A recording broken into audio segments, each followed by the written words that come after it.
Hello? Hey people, I'm Terry Bluez and I want to welcome you to Black Gift TV. Make sure you subscribe to the channel by clicking the icon below. Black Gift TV is your one-stop shop for colored content. It is the official channel for the Four Color Man podcast and the Dean's List streaming series. You also find music, stand-up comedy, and short film works. And if you like the content, make sure you visit www.blackgiftcreative.com, the official sponsor for the Four Color Man podcast merch. Black Gift is the brand that reps for the creatives of color. Whether you're an artist, educator, or entrepreneur, Black Gift is the brand that reps for you. Let's change the black nerd narrative and embrace our gifts and let this generation know it's cool to be smart. Now, let's start the show. You are now about to witness the strength of street knowledge. Yo, you know what it is. Welcome back and thank you for listening. You're tuned in to the Four Colored Man podcast with your host, Terry Bluez. Now, I got a special guest in here with me today.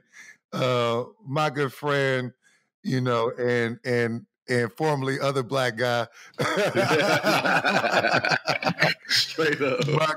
My good friend, artist, extraordinaire, Spencer Evans.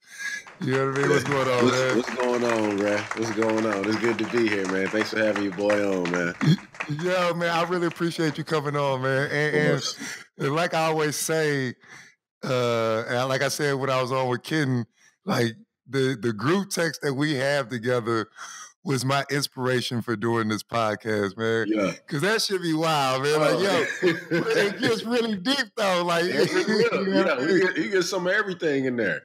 Yo, so I'm thankful that you got a chance to come on because I really want to get into some things with you because you know what's funny. So quick story, right? Yeah. Before I let you run down your resume. Yeah. So me and Spencer went to graduate school together, went to art school together. I was in the film program, he was in the art program. But you know, occasionally we hit the gym. We would hit the gym together on occasion, but like sometimes I'll be leaving. Or I'll be coming in as he's leaving or vice versa or whatever. Mm-hmm. And I remember one day, I don't remember if you were coming in and I was leaving or vice versa. Yeah. But I remember we sat there and we talked. Yeah. And by the time we realized it had been like 2-3 hours, nigga missed the whole workout. Was standing in the same area. You know what? I think I was on the way out, bruh. I think I was on the way out. You was on the way in. And we looked down like, damn, like, that was like, my bad, bro. Like, I done hijacked your whole afternoon in this show, bro. Yo, nah, but it's cool, man, because I always, you know, whether I'm building my body or my mind, I like I said with Kid, man, like I enjoy those like really in-depth conversations. I really get to have them, man, so I really enjoy them. Oh, it definitely, it was a testament to like what we needed. It was something that we weren't getting enough, and then you could tell we needed it because every time we linked up, whether it was just you and me or it was all four of us, you, me, Kenton, and Yaki, well, we'll sit and just talk for hours and just fully unload on like on a whole lot of things that probably we had encountered or something we were thinking about, but due to like the population of art school and then school period, we rarely got the opportunity to really speak like candidly about it.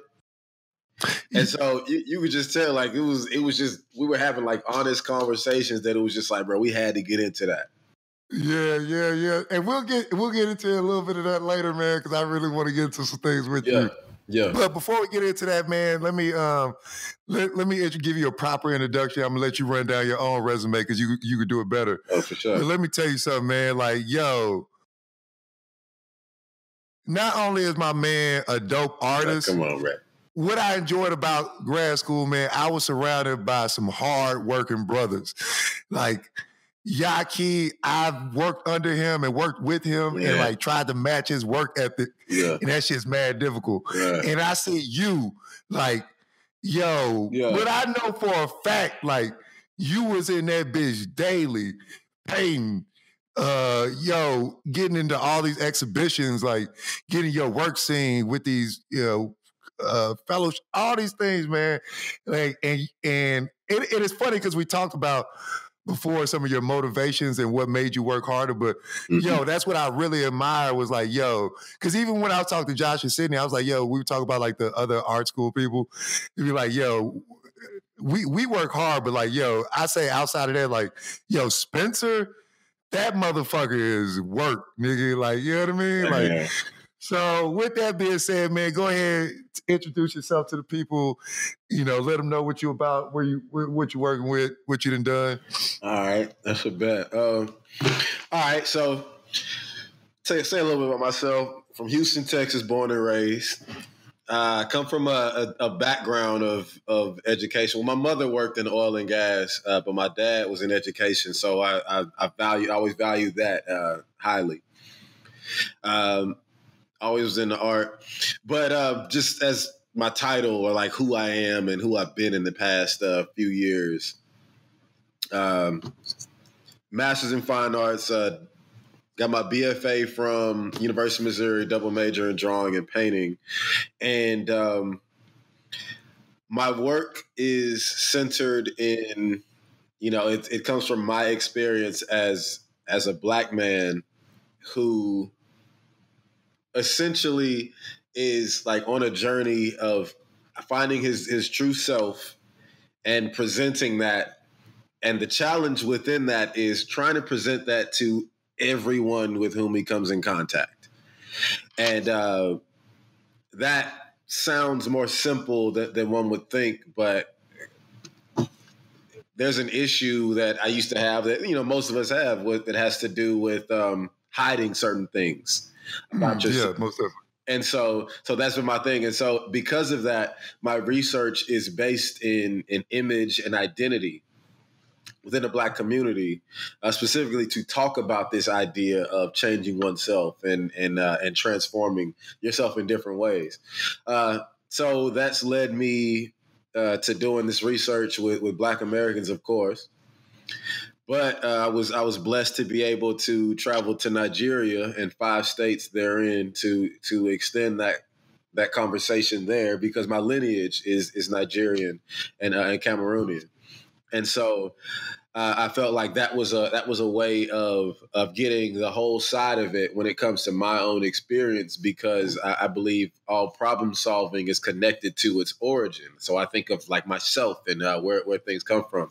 And because of that, I was able to travel to Sudan within the same 12 months. But that was in a project that was connected with the embassy.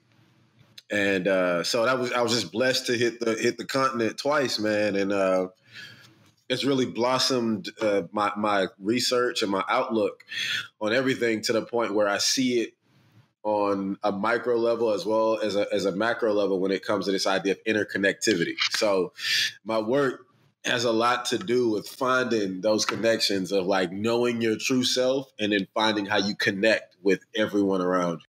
And I'm also a professor at UTA right now. Yeah, throw that in there. Yeah, we out here working, baby. Throw that in right quick, yeah. Black men in higher education. That's what we do this for. Straight up. I like to call this edutainment. You know what I mean? I want to give you a lesson, but I'm gonna give you some jokes as well. Yeah. You know what I mean? Either way, you get it from both sides. That's what we at, baby. You gotta put the medicine in the candy already. But I'm glad you talked about that, man, because you mentioned the going to Africa thing, yes, right? Because I really want to get into it with you about that, but I want to start off first with where you actually started. Well, the Africa thing is really interesting to me because I want to get your perspective on that, as far as like your encounters, your interactions, your whole experience, and how that changed you. And I know witnessing your art that it did have a major influence on that. Yes, but indeed. Before we get into that, man, like I want to get into like your beginnings, right? Like, and you said, and this was interesting. You said your dad was in education. Was he like a high school teacher, professor? What level did he teach at? He went through kind of the whole gamut. Really, he started out as a teacher. Mm-hmm. And then actually he started out coaching in middle school. And then he became a teacher. And then he worked his way up. And that's, you know, the power of a strong Black woman that will have her man wanting more. And so my mom was like, why don't you go ahead and try to do more? This is your thing. So he went and got his master's and then eventually got his doctorate and became he worked in administration. He was an assistant principal, then became a principal, then became the executive principal over about 4 or 5 schools at the same time. And then he retired for a hot second, but most brothers have to retire like twice. And so he came back like Jordan wearing the 4.5. So he came back and was working for TEA as an educational consultant. So he was it's like comparable to being a venture capitalist for schools, like showing them how to perform better. And so I got to see like the whole side of it from him being in education. But the thing that was so cool about him, which made it stick to me so tough, he didn't try to force his experience onto my brothers and me. It was more so of just having us around the things that come with education. And it's like, if it sticks, then it's never going to leave, but I'm not going to force it on you. So he would always bring us to certain events, and he would bring us to things that, like, there'd be a conference that he had. I remember one time specifically, there was a conference he was sent to in Florida, and he and my mom paid for us to go to Florida with him. And so it was just when he had us sit in some of the things just so we could see kind of like the effects and the ins and outs. And so it stuck with all of us, but it really stuck with me in a sense, because it became a passion that I didn't know I had other than art.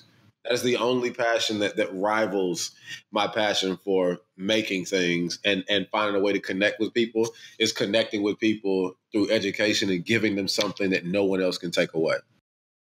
Oh man, yo, that shit is deep. And that's interesting, right? Because it's funny you say that, because like right. And it's funny because like with me and my kids, like you said, like I don't think college is for everybody, right? Like right. I want you to find your passion and be able to make a living off that. Yeah. And whatever path that needs to be that you to get there, I'm cool with that. Yeah. But like me being in higher education, their mom has a master's degree. I have one. Mm-hmm. And when I was teaching or anything that I had at school or like any chance that I got, I would bring them with me. I bring them to school with me if I have class, if I'm teaching, or if I got, and for 2 reasons. One, because like you said, I want them to experience that. Yeah. Right? Like I want them to be around that. Like you grow up knowing that, then it's not foreign to you as you get older. 1. And then 2, I kind of want them to be like, oh, yo, my dad's a pretty smart guy, or my dad, like he's doing something. Like, you know what I mean? Try to like, because I know what they mama say about me. So it kind of is what it is. But your dad is not a deadbeat out in these streets. I promise you. Right. But I'm glad you said that, because it makes me feel good that maybe that will stick with them. Like how you said, going to those things with your daddy, you just seeing him work and do those things. Like, yo, that's kind of influenced me. Yeah, that's important, man. Hello.